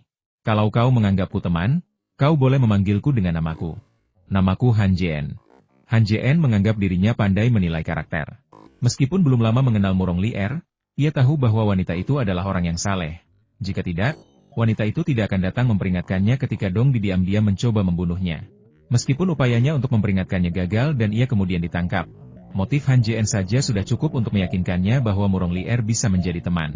Dengan kematian Yao Qiguang, Han Jien perlu menemukan pasangan untuk bertahan hidup di benua yang asing ini. Murong Lier sedikit terkejut dengan jawaban lugas Han Jien dan berkata, "Rekan Taoisan, saya ingin tahu mengapa Anda mempercayai saya dan memilih saya sebagai pemimpin sekte?" Han Jien mengangkat sebelah alisnya, senyum tulus tersungging di bibirnya, lalu berkata, "Kurasa aku bisa menganggapmu sebagai teman." Sekilas, hal ini terdengar biasa saja.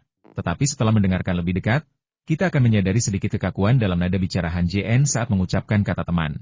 Detail ini mungkin diabaikan oleh banyak orang. Tetapi karena kecerdasannya yang luar biasa, Murong Lier langsung menyadari bahwa pria di hadapannya tidak memiliki banyak teman. Tatapan dinginnya semakin menegaskan hal ini, ia jelas hanya memiliki sedikit teman. Murong Lier tidak menanyakan masa lalu Han Jien. Ia tahu ada banyak hal yang seharusnya tidak ia tanyakan.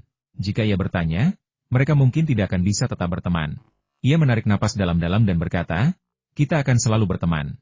Kata-katanya terdengar sangat tegas, seperti janji sepasang kekasih. Han Jien menatap langit dan mengajukan 3 pertanyaan berturut-turut. Siapakah sekte-sekte itu? Berapa banyak tokoh kuat yang mereka miliki? Mengapa mereka menyerang sekte hati kupu-kupu? Ia menjadi curiga ketika membunuh para kultivator itu, dan jika ia tidak berjanji pada Dongdi, ia pasti akan meminta klarifikasi mereka. Ia juga tahu sedikit tentang urusan benua gagak emas. Begitu banyak kultivator inti emas yang menyerang sekte kelas 2 jelas bukan perang sekte biasa. Bahkan, jika Han Jien tidak bertanya, Murong Lier sudah siap untuk memberitahunya. Ia berkata perlahan, 5 sekte besar ini adalah makhluk terkuat di benua wilayah barat. Bahkan di seluruh benua gagak emas, mereka semua akan berada di peringkat 5 besar. Pada titik ini, ia menatap Han Jien dengan tatapan meminta maaf, mengepalkan tangannya, dan berkata, "Rekan Taoisan, aku sungguh minta maaf. Ketika aku membawamu ke sini, aku tidak menjelaskan semuanya dengan jelas, karena pemimpin sekte telah menginstruksikanku untuk tidak mengungkapkan kebenaran. Aku takut jika aku menggambarkan musuh terlalu kuat, Yao Qiguang akan memanfaatkan situasi ini dan membunuhku di lembah pemurnian." Han Jien melambaikan tangannya, memberi isyarat bahwa dia tidak perlu menyimpannya dalam hati, lalu meneruskan bicaranya. Murong Lier menghela napas lega. Ia benar-benar takut Han Jien akan menyalahkannya. Melihat Han Jien tampak tidak keberatan, ia melanjutkan, 5 sekte besar ini adalah Lembah Tianhuang, Pavilion Fabao, Sekte Yaoyuan, Menara Tianzhen, dan Gunung Wuming. Masing-masing dari kelima sekte tersebut memiliki seorang ahli tahap jiwa baru lahir. Konon, seorang ahli tahap jiwa baru lahir muncul selama pertempuran ini, tetapi kami tidak melihatnya. Kedengarannya kontradiktif. Kalau memang terlihat, kenapa tidak muncul? Han Jien mengerutkan kening, sedikit kebingungan terpancar di matanya, lalu menatap Murong Lier dengan tatapan bertanya. Ia merasa bahwa kata-kata yang diucapkan Murong Lier tidak salah, dan ia pun tidak akan berbicara tanpa alasan. Pasti ada sesuatu yang terjadi. Benar saja, saat indera spiritualnya bertemu dengan tatapan mata Murong Lier, ia pun mulai berbicara setahun yang lalu. 5 sekte besar mulai bergabung untuk menyerang berbagai sekte di benua wilayah barat. Hanya dalam beberapa bulan, mereka melahap sebagian besar dari ribuan sekte. Jika bukan karena formasi kuat di dalam sekte kami, mereka tidak akan mampu menaklukkan semuanya sekaligus, dan sekte hati kupu-kupu tidak akan sempat meminta bantuan. Dalam pertempuran itu, kami mengandalkan formasi pelindung sekte dan menggunakan harta magis untuk mempertahankan diri secara paksa. Semua harta magis yang kami simpan selama 1000 tahun runtuh dalam pertempuran itu, dan itulah cara kami berhasil menangkisnya. Jika tidak, kami tidak akan pergi ke berbagai sekte untuk membeli harta magis. Setelah mendengarkan, Han Jien menganalisis situasi dengan saksama dan bertanya, "Rekan Daois Murong, karena ada monster tahap jiwa baru lahir di pertempuran sebelumnya, apakah pertempuran itu sangat sulit?" Murong Lier mengangguk dan berkata, "Konon, pertempuran itu dimenangkan dalam waktu setengah bulan. Sekte itu beberapa kali menggunakan formasi pelindungnya untuk mengusir murid-murid dari 5 sekte besar. Akhirnya, 5 sekte besar itu marah dan meminta seorang ahli tahap jiwa baru lahir untuk bertindak, yang menghancurkan formasi pelindung itu sekaligus. Konon, Ahli tahap jiwa baru lahir itu hanya menggunakan mantra petir, dan formasi itu pun runtuh. Saat mengatakan ini, matanya dipenuhi keterkejutan. Jelas-jelas meyakini bahwa para kultivator tahap jiwa baru lahir lebih kuat dari yang dibayangkannya. Han JN kemudian bertanya, karena 5 sekte besar telah berpindah tempat begitu lama, mengapa sekte lainnya belum pindah? Murong Lier menghela napas dan berkata, rekan Taoisan, kau tidak tahu apa-apa. 5 sekte besar telah memblokir berita dan bahkan menyegel berbagai sekte dengan formasi, sehingga para murid yang menyerah tidak bisa keluar sama sekali. Tidak hanya itu, 5 sekte besar juga bersama-sama mengeluarkan perintah untuk membatalkan pameran dagang bulanan. Meskipun sekte-sekte lain curiga, mereka tidak berani bertanya mengapa. Mereka mencoba menghubungi sekte-sekte tersebut secara pribadi, tetapi tidak berhasil. Pada akhirnya, mereka menyimpulkan bahwa pasti ada sesuatu yang lain, mungkin dalam persiapan untuk lelang terbesar yang diadakan setiap 100 tahun sekali. Jadi mereka tidak menganggapnya serius. Lagi pula, tidak ada yang menyangka bahwa 5 sekte besar akan begitu berani mencaplok wilayah barat. Kalian mungkin tidak percaya, tapi ketika 5 sekte besar bergerak, kami tidak mengerti mengapa mereka melakukannya. Kalau saja Zhang Ziqiang tidak menyinggungnya, kami pasti akan mengira ada kesalahpahaman. Ketika ia menyebut Zhang Ziqiang, raut amarah terpancar di matanya, jelas menunjukkan bahwa ia pernah digoda oleh Zhang Ziqiang sebelumnya. Pada titik ini, Murong Lier tiba-tiba teringat bahwa para kultivator penyerang telah menghilang. Ia memperluas indera keilahiannya dan menemukan mayat-mayat tergeletak di cekungan gunung 100 kaki jauhnya.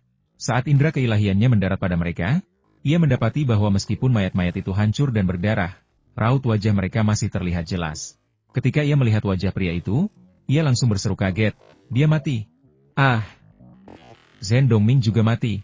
Semua kultivator inti emas lembah Tianhuang mati. Han JN mendongak ke arah timur dan berkata, kita harus segera pergi dari sini. Kalau tidak salah, monster tahap Naschen Sol akan segera menemukan kita.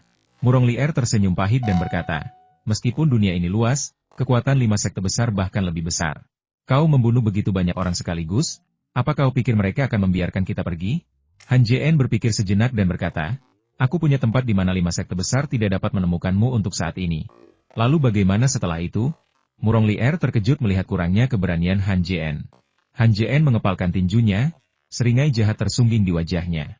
Ia bergumam, kalau mereka tidak mencariku, mereka pintar. Kalau mereka mencariku, aku tak keberatan membunuh mereka semua. Di dunia kultivasi, tak ada benar atau salah dalam dendam dan konflik. Semua orang hanya berusaha bertahan hidup. Mereka yang tingkat kultivasinya lebih rendah hanya bisa dibunuh. Mereka tak bisa menyalahkan siapapun selain diri mereka sendiri. Mata Murong Lier melebar, seolah-olah ia baru pertama kali melihat mata pria itu. Saat ia hendak berbicara, lebih dari 20 kilatan cahaya melesat dari kejauhan, tiba di depan mereka berdua dalam sekejap mata. 20 orang yang terbang di atas itu bukanlah orang asing bagi Han JN dan Murong Lier. Mereka adalah para tetua tahap inti emas dari sekte hati kupu-kupu. Orang-orang ini awalnya pergi menunggu Dong di pegunungan antara lembah pemurnian dan sekte hati kupu-kupu. Namun, setelah tiba di sana dan menunggu lama tanpa pemimpin sekte kembali, Wang Shanshan akhirnya menyarankan agar mereka pergi mencari pemimpin sekte. Wang Shanshan melakukan ini karena sepupunya, Murong Lier, tidak ikut bersama mereka, dan ia khawatir akan keselamatan sepupunya. Jadi ia memutuskan untuk kembali dan menjenguknya. Sejak Wang Shanshan mulai berkultivasi, Murong Lier selalu menjaganya. Tanpanya, ia tidak akan pernah bisa mencapai tahap inti emas. Begitu Wang Shanshan menyampaikan sarannya, saran itu ditolak oleh salah seorang tetua, karena situasinya terlalu otoritatif. Pemimpin sekte tidak kembali. Entah ia dibunuh oleh para kultivator dari 5 aliansi atau mati di tangan Han JN. Semua orang tahu bahwa pemimpin sekte telah membunuh Han JN. Meskipun Wang Shanshan tahu, ia tidak menyangkalnya karena sikap Han JN sebelumnya terhadapnya. Demikian pula, Wang Shanshan tidak menyangka bahwa Murong Lier akan memiliki perasaan terhadap Han JN dan akan kembali untuk memberitahunya setelah mengetahui hal ini. Namun, setelah berdiskusi, tidak seorang pun berkeberatan. Semua orang setuju untuk kembali. Alasannya sederhana, apakah 5 sekte utama membunuh Dong Di atau dia dibunuh oleh Han JN. Mereka semua ingin mencari tahu kebenarannya.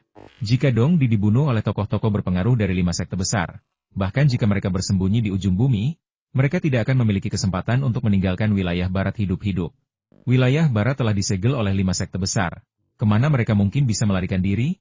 Kedua, dan yang terpenting, jika Dong Di dibunuh oleh Han JN, siapa yang akan memegang posisi pemimpin sekte?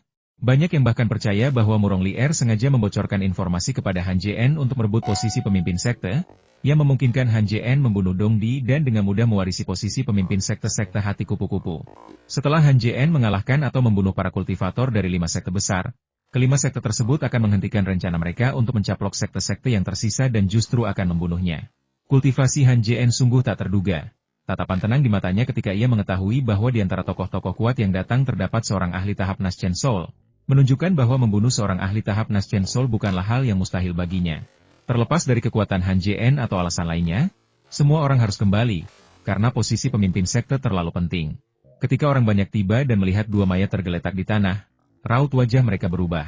Salah satu dari mereka berkata, "Dasar pasangan pezina. Kenapa kalian membunuh pemimpin sekte itu?" Ekspresi Wang Shanshan cukup rumit. Ia ingin Dong dimati agar Murong Lier bisa mewarisi posisi ketua sekte, tetapi ia juga tidak ingin Murong Lier bersama Han Jien. Wang Shanshan bahkan yakin bahwa sepupunya tidak hanya diam-diam memberitahu Han Jien untuk mendapatkan posisi ketua sekte, tetapi juga menawarkan tubuhnya untuk menjadi selir Han Jien. Han Jien melirik dingin ke arah semua orang, tanpa menjawab, seolah-olah itu bukan urusannya. Sebenarnya, Han Jien melakukan ini bukan hanya untuk menguji kemampuan Murong Lier dalam memimpin kelompok, tetapi juga untuk memastikan berapa banyak dari mereka yang tertarik dengan posisi pemimpin sekte. Pertanyaan-pertanyaan ini, yang tampaknya tidak ada hubungannya dengan dirinya, berkaitan erat dengan kepergiannya dari benua gagak emas di masa depan.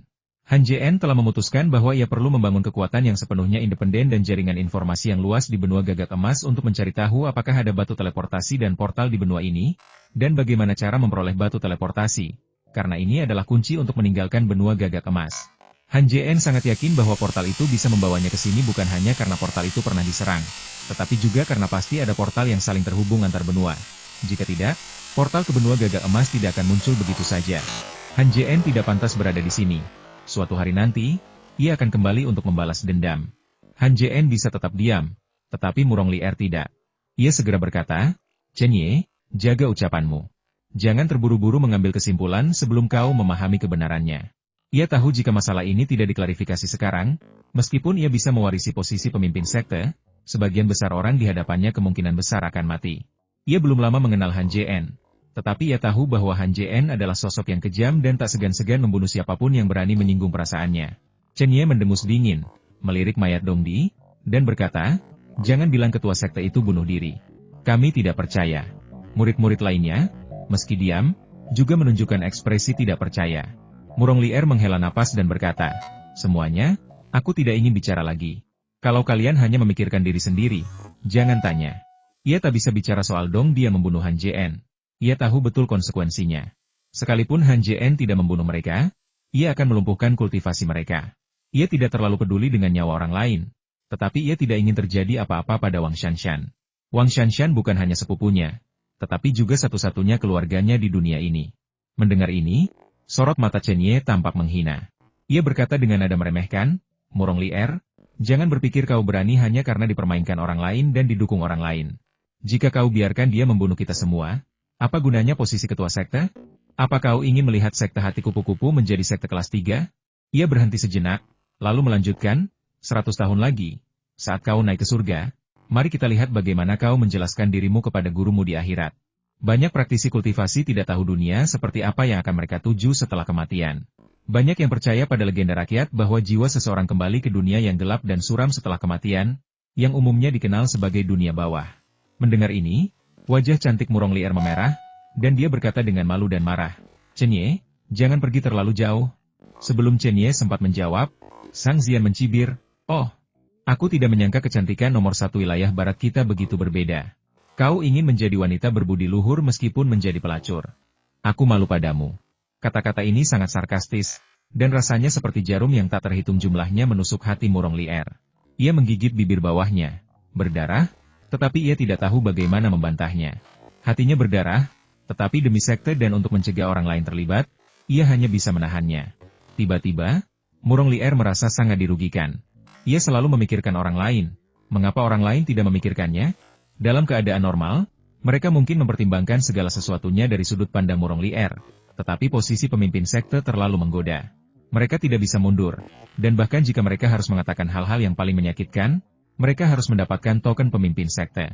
Dalam perjalanan ke sini, mereka telah membahas bahwa setelah mereka mendapatkan token, mereka akan memilih pemimpin sekte dengan undian, dan tidak ada orang lain yang dapat menolak siapapun yang akhirnya terpilih.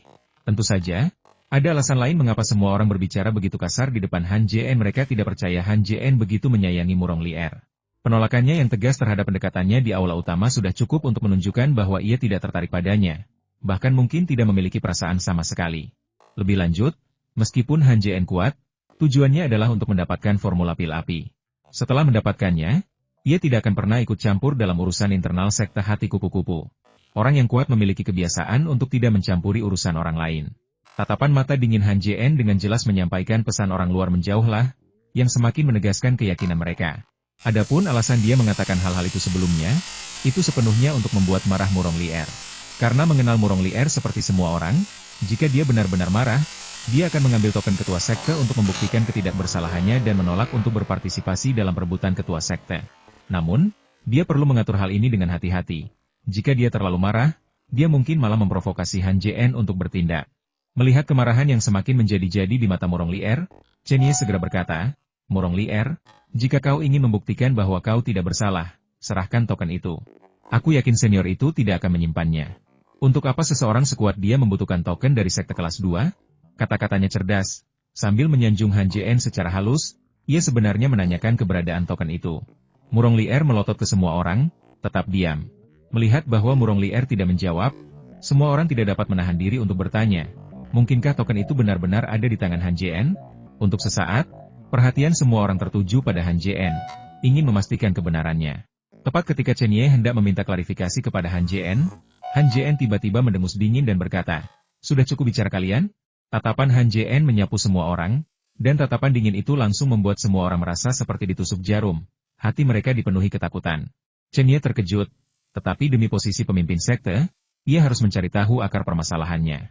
Ia segera menangkupkan tangannya dan berkata, "Senior, kami tahu bahwa pemimpin sekte Do memang berniat menyerang Anda. Jika Anda bersedia mengambil token itu, kami para saudari bersedia tunduk kepada Anda. Bahkan jika Anda meminta kami melakukan sesuatu yang tidak pantas, kami tidak akan ragu." Sambil berbicara, matanya yang cerah berkedip, dan ia tampak sangat menawan, bahkan menggoda. Ketika mereka tiba, selain mendiskusikan apa yang harus dilakukan jika token itu ada di tangan Murong Lier, mereka juga berdebat tentang apa yang harus dilakukan jika token itu ada di tangan Han Jien. Akhirnya, mereka mencapai konsensus jika token itu memang ada di tangan Han Jien. Itu akan menjadi masalah kemampuan individu. Siapapun yang dapat membuat Han Jien dengan patuh menyerahkan token itu akan menjadi pemimpin sekte. Seni rayuan Chen Ye memang lumayan, tetapi jauh lebih rendah daripada Meng Ruyan. Terlebih lagi, penampilannya paling banter agak menarik, jauh dari kecantikan yang memukau.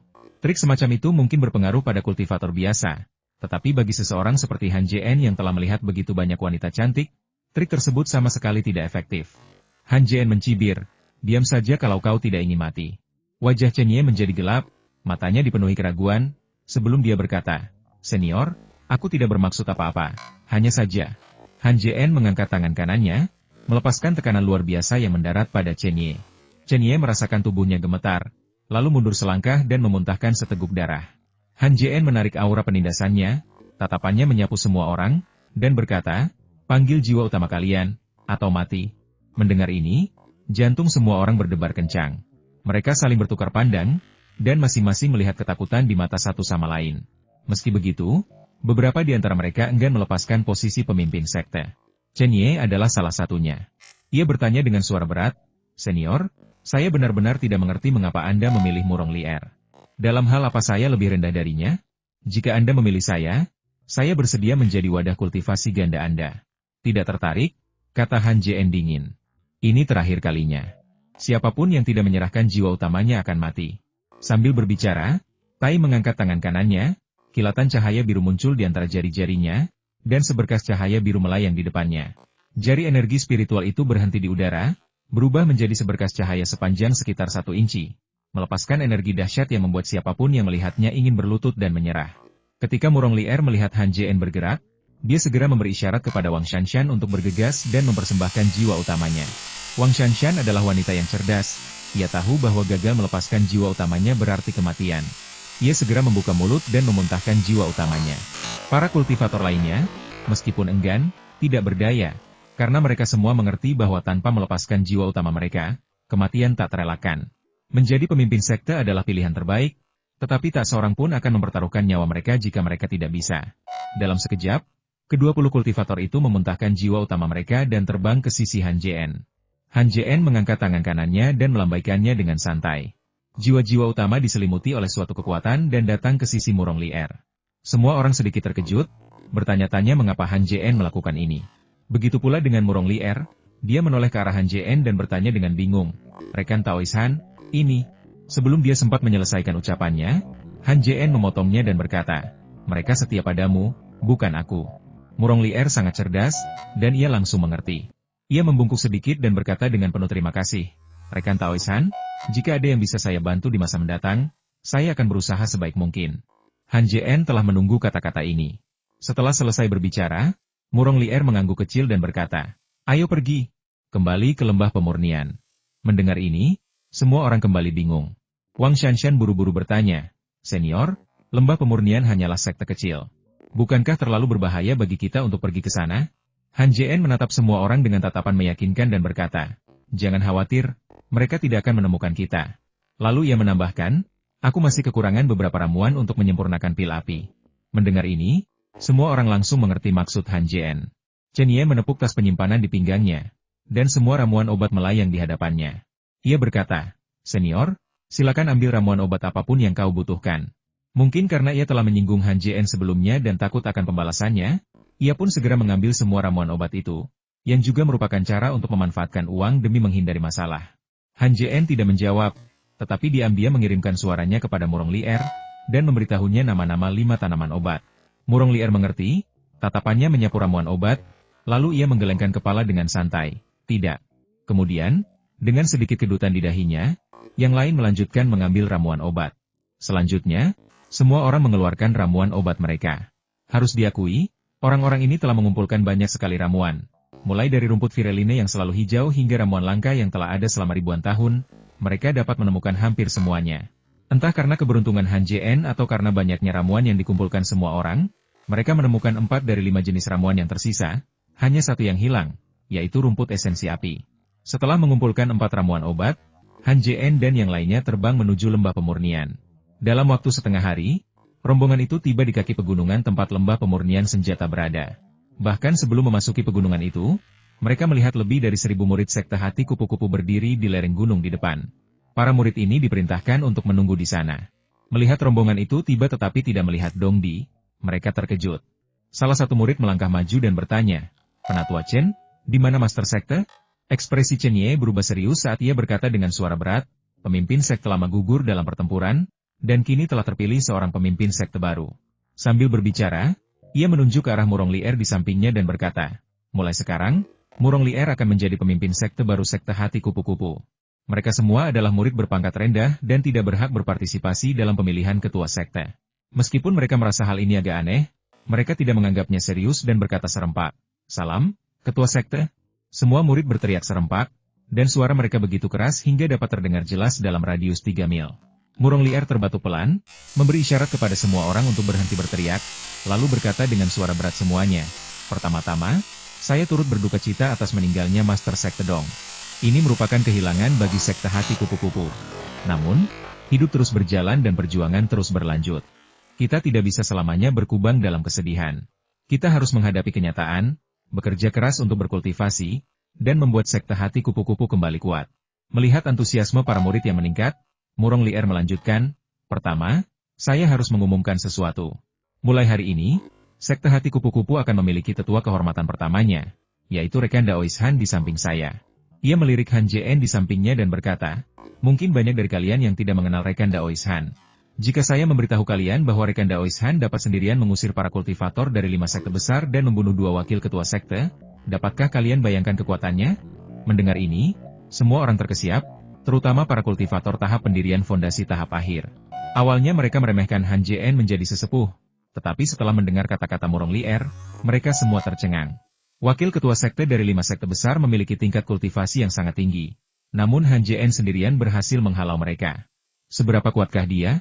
Orang-orang ini dapat melihat tingkat kultivasi Han Jien sekilas. Mereka hanya tidak dapat membayangkan bagaimana ia mencapainya. Tentu saja, beberapa tetap skeptis dan tidak mempercayai kata-kata Murong Lier. Melihat kecurigaan di mata semua orang, wajah Murong Lier menjadi canggung. Untuk sesaat, ia bingung harus mulai dari mana. Han Jien mendengus dingin, melepaskan kekuatan gandanya, yang berubah menjadi tekanan tak terlihat yang menyelimuti seluruh gunung. Di bawah tekanan yang luar biasa, Para kultivator inti emas bernasib sedikit lebih baik, sementara para murid pemurni Qi hanya merasakan pusing mendadak dan pingsan. Hanya para kultivator pendirian fondasi, yang menyimpan keraguan, tetap tidak terpengaruh, meskipun wajah mereka memucat dan energi yang mereka menghilang. Sesaat kemudian, Han Jien menarik aura menindasnya. Tatapannya menyapu para kultivator pendirian fondasi. Para murid bermandikan keringat dingin, merasa seperti ditusuk duri. Semua orang yakin bahwa jika Han Jien ingin membunuh mereka, satu pikiran saja akan melepaskan kekuatannya yang luar biasa, cukup untuk membunuhnya 1000 kali lipat. Pada saat ini, tak ada keraguan tersisa di hati mereka, dan ekspresi mereka menjadi sangat hormat. Melihat ini, Murong Lier diam-diam menghela napas lega dan berkata, "Semuanya, mulai sekarang, perintah tetuahan adalah perintahku. Jika ada di antara kalian yang berani melanggar perintah tetuahan, tetuahan memiliki kuasa hidup dan mati." Kata-katanya tegas dan tak terbantahkan. Semua orang tetap terpaku di tempat, diam-diam bertanya-tanya siapakah Han Jien dan mengapa dia begitu berkuasa. Padahal mereka belum pernah mendengar tentangnya sebelumnya.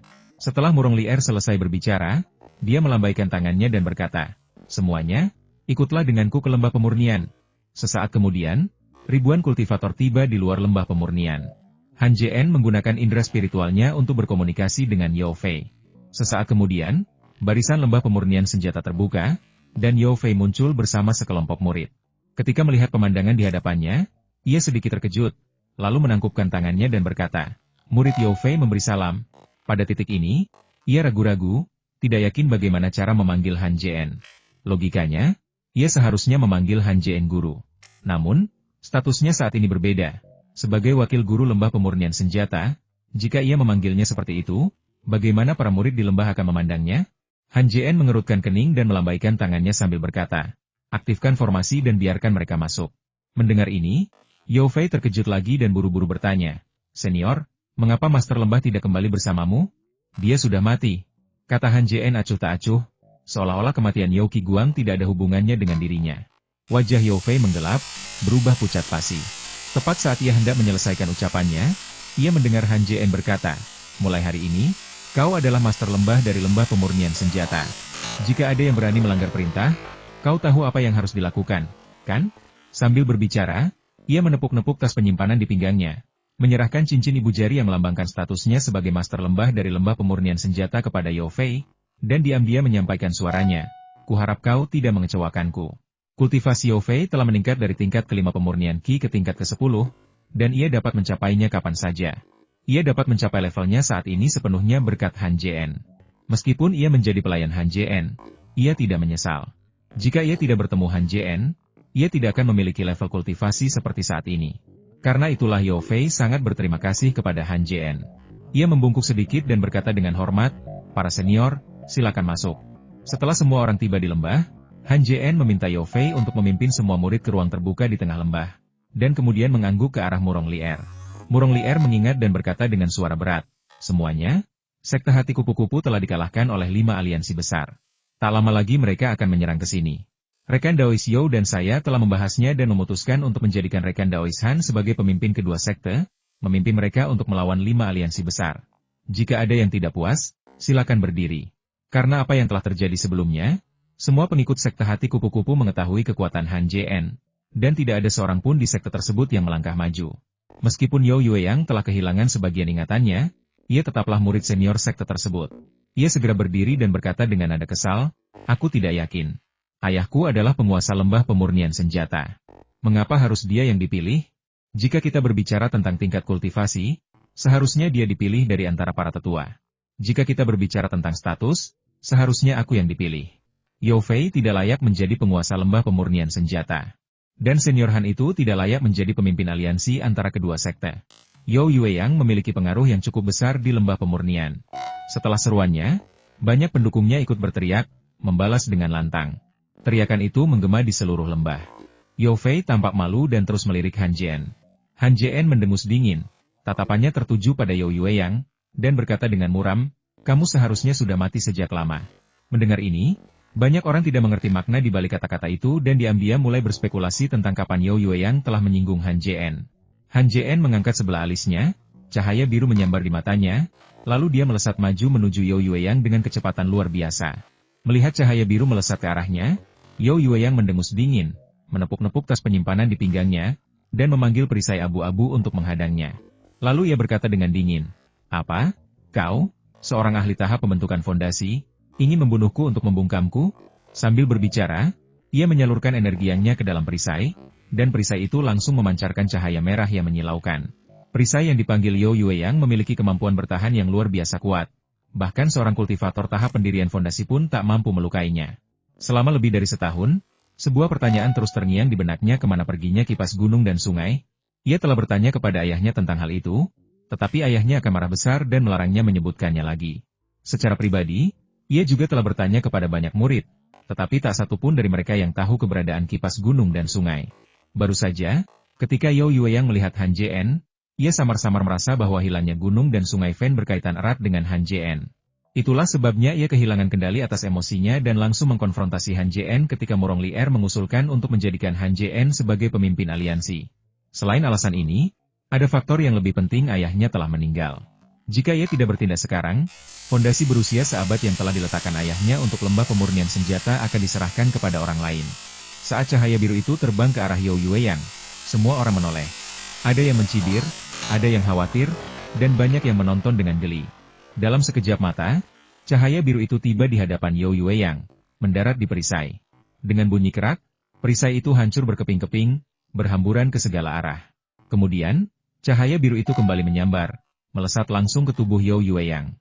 Sesaat kemudian, tubuh Yo Yueyang tampak membeku di tempat, seolah-olah terkena mantra. Auranya semakin melemah hingga akhirnya, bahkan kekuatan hidupnya pun lenyap. Kemudian, tubuhnya ambruk dan jatuh ke kerumunan. Satu serangan, satu pembunuhan. Kerumunan bereaksi berbeda terhadap adegan ini. Sebagian besar murid sekte hati kupu-kupu menunjukkan ekspresi acuh tak acuh. Adapun murid-murid lembah pemurnian senjata, kecuali Yo Fei, mereka semua tersentak kaget. Terutama mereka yang sebelumnya mendukung Yo Yueyang. Gemetar ketakutan, takut Han Jien akan membunuh mereka semua dalam kemarahan. Setelah membunuh Yo Yueyang, Han Jien mendengus dingin. Suaranya tidak keras, tetapi mengandung niat membunuh yang mengerikan. Semua orang menundukkan kepala, tidak berani menatap mata Han Jien. Han Jien melambaikan lengan panjangnya dan berkata dengan sungguh-sungguh, "Mulai sekarang, aku tidak ingin siapapun membicarakan apa yang baru saja terjadi. Jika ada yang berani membicarakannya secara pribadi, mereka akan bernasib sama seperti dia." Sambil berbicara, ia melirik ke tempat Yo Yueyang meninggal. Di dalam lembah, seseorang berteriak lebih dulu, "Pemimpin aliansi tak terkalahkan. Pemimpin aliansi tak terkalahkan." Semua murid mengangkat tangan kanan mereka dan berteriak keras. Han Jien sedikit mengangkat tangan kanannya, teriakannya tiba-tiba berhenti. Ia lalu berkata, "Semuanya, mulai sekarang, aku akan membawa kalian ke suatu tempat. Sesampainya di sana, kalian harus fokus pada kultivasi kalian dan berusaha keras untuk meningkatkan level kultivasi kalian. Aku tidak perlu menjelaskan konsekuensinya jika seseorang gagal meningkatkan level kultivasinya dalam 10 tahun. Kerumunan itu menangkupkan tangan dan berkata serempak, "Ya, pemimpin aliansi." Sosok Han Jien melesat, dengan cepat menuju gua iblis api, tiba di pintu masuk gua dalam sekejap mata. Ia mengangkat tangan kanannya dan merapal beberapa mantra pada dinding batu, mengaktifkan formasi tersebut. Kemudian, Han Jien menunjuk ke dalam gua dan berkata kepada Yo Fei dan Murong Lier, "Mulai sekarang, kalian berdua harus mengawasi murid-murid kalian dengan ketat. Tidak seorang pun diizinkan pergi tanpa perintahku." Murong Lier menangkupkan kedua tangannya dan berkata, "Pemimpin aliansi, tenang saja, tak seorang pun bisa lolos dari pengawasanku." Yo Fei ragu sejenak, lalu menggertakkan giginya dan berkata, "Pemimpin aliansi, kultivasiku terbatas, aku khawatir aku tidak bisa mengendalikan mereka." Han Jien tidak menyalahkannya. Ia menepuk-nepuk tas penyimpanan di pinggangnya, mengeluarkan senjata ajaib Yoki Guang, dan menyerahkannya kepada Yo Fei, sambil berkata, "Ini, ambillah ini. Kau bisa menyempurnakannya sedikit, lalu kau akan bisa mengendalikannya." Senjata ajaib ini adalah replika cermin perunggu gagak emas. Han Jien telah mempelajarinya secara pribadi dan menganggapnya cukup aneh. Bahkan seorang kultivator inti emas pun dapat menyempurnakannya, dan memiliki karakteristik yang sama dengan senjata ajaib palsu tersebut. Wajah Yo Fei berseri-seri karena gembira, dan dia segera berkata, "Terima kasih, pemimpin aliansi." Benua gagak emas, wilayah barat, lembah surgawi yang sunyi. Di dalam aula surgawi sunyi, duduk seorang pria tua berambut putih, kepalanya tertunduk. Ia mengenakan jubah biru panjang, wajahnya serius, dan matanya berkilat tajam. Ia tak lain adalah Zhang Dongyang, master lembah surgawi sunyi. Zhang Dongyang memiliki aura yang sangat kuat, kultivasinya telah mencapai tahap akhir kesempurnaan agung alam jiwa baru lahir. Tiba-tiba, Alisnya berkedut, dan ia menatap kehampaan di luar aula. Sesaat kemudian, puluhan garis cahaya turun dengan cepat dari langit, mendarat di depan aula utama dalam sekejap mata. Kelompok ini familiar bagi Han JN. Mereka adalah para kultivator dari 5 aliansi besar. Ketiga pemimpin itu tampak kelelahan, jelas telah terbang dengan kecepatan penuh tanpa istirahat sejenak. Ketiganya bertukar pandang, mata mereka berkilat khawatir. Kemudian mereka menghela napas dan berjalan menuju aula utama bersama-sama, sementara murid-murid lainnya tetap berada di alun-alun di luar. Sesampainya di tengah aula, ketiganya membungkuk dan berkata, "Junior Wang Tianbao," dan memberi salam kepada senior. Wajah Zhang Dongyang menjadi muram, dan dia bertanya, "Kenapa hanya kalian bertiga yang kembali? Di mana dua lainnya?" Ketiganya tetap diam, tak berani menjawab pertanyaan Zhang Dongyang. Jelas-jelas takut Zhang Dongyang akan membunuh mereka dalam kemarahan. Mereka tak punya pilihan selain datang ke sini, karena mereka tidak tahu apakah Han JN sedang mengejar mereka. Jika iya, mereka bukan tandingannya, dan lembah Tianhuang adalah yang terdekat, jadi mereka tak punya pilihan selain datang ke sini untuk berlindung. Melihat ketiganya tak menjawab, Zhang Dongyang merasakan firasat buruk dan berkata dengan suara berat, "Katakan padaku, apa yang terjadi?" Sambil berbicara, tatapannya tertuju pada Wang Tianbao dan ia berkata, "Katakan saja padaku." Wang Tianbao gemetar, mengutuk nasib buruknya dalam hati, lalu menangkupkan kedua tangannya dan berkata, "Senior, rekan Dao Shen, dia terdiam cukup lama, masih belum tahu bagaimana memulainya." Zhang Dongyang mendengus dingin, melepaskan aura dahsyat yang berubah menjadi serangan tak terlihat yang melesat ke arah Wang Tianbao. Merasakan serangan yang mendekat, Wang Tianbao tidak berusaha membela diri. Diam-diam memusatkan energinya pada tubuhnya, berharap dapat melemahkan serangan itu. Serangan itu mengenai Wang Tianbao, dan dengan bunyi gedebuk yang keras, tubuhnya terpental. Tubuhnya membentuk busur di udara, terbang lebih dari 10 zang sebelum menabrak pilar setebal setengah orang, terpental kembali ke tanah. Saat dia mendarat, Wang Tianbao merasakan nyeri tajam di dadanya, lalu dia memuntahkan seteguk darah. Pada saat ini, suara dingin Zhang Dongyang terdengar lagi. "Wang Tianbao, jika kamu tidak bicara, percayalah padaku, aku akan membunuhmu sekarang juga." Wang Tianbao menyeka darah dari mulutnya dan, tanpa berpikir, berkata, "Senior, awalnya kami pergi untuk membunuh sekte hati kupu-kupu. Tetapi siapa yang tahu bahwa seorang kultivator pendirian fondasi berasal dari dalam sekte? Dia tidak hanya membunuh kakak senior Zhen dan kakak senior Zhang, tetapi juga membantai semua murid lembah surgawi yang sunyi. Jika kami tidak berlari cepat, kami pasti sudah dibunuh oleh orang itu sejak lama. Dia tidak punya pilihan selain berbicara. Jika dia berbicara, dia mungkin tidak akan mati. Jika dia tidak berbicara, dia pasti akan mati. Apa katamu? Semua tetua Dongming dan lembah sudah mati?" Zhang Dongyang tiba-tiba berdiri, melotot ke arah Wang Tianbao. Wajah Wang Tianbao berkedut, lalu dia menggertakkan giginya dan berkata, "Kalau kau tidak percaya padaku, senior, kau bisa tanya saja pada adik perempuan San dan adik laki-laki Lu." San Yuejun dan Lu Qixing mengumpat Wang Tianbao dalam hati, lalu berkata serempak, "Senior, apa yang dikatakan saudara muda Wang itu benar. Kalau kita selangkah lebih lambat, kita pasti sudah dibunuh oleh kultivator itu juga." "Haha." Zhang Dongyang tertawa terbahak-bahak 3 kali, lalu bertanya, "Menurutmu aku akan percaya?" Ia memancarkan niat membunuh yang besar yang menyelimuti mereka bertiga.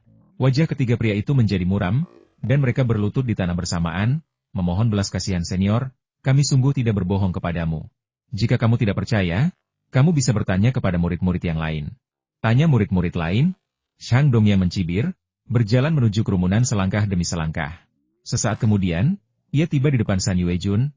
Tangan kanannya tiba-tiba berubah menjadi telapak tangan, menghantam dada San Yuejun. Tubuh San Yuejun melayang seperti layang-layang yang talinya putus. Kemudian, telapak tangan lainnya menghantam Lu Qixing, yang juga terpental. Luka mereka bahkan lebih parah daripada luka Wang Tianbao. Mereka terpental jauh ke depan aula utama sebelum jatuh ke tanah. Saat mendarat, mereka berdua batuk darah, yang mengandung serpihan organ dalam. Luka mereka bukan lagi sekadar serius, energi yang internal mereka telah runtuh, dan mereka khawatir kultivasi mereka akan menurun.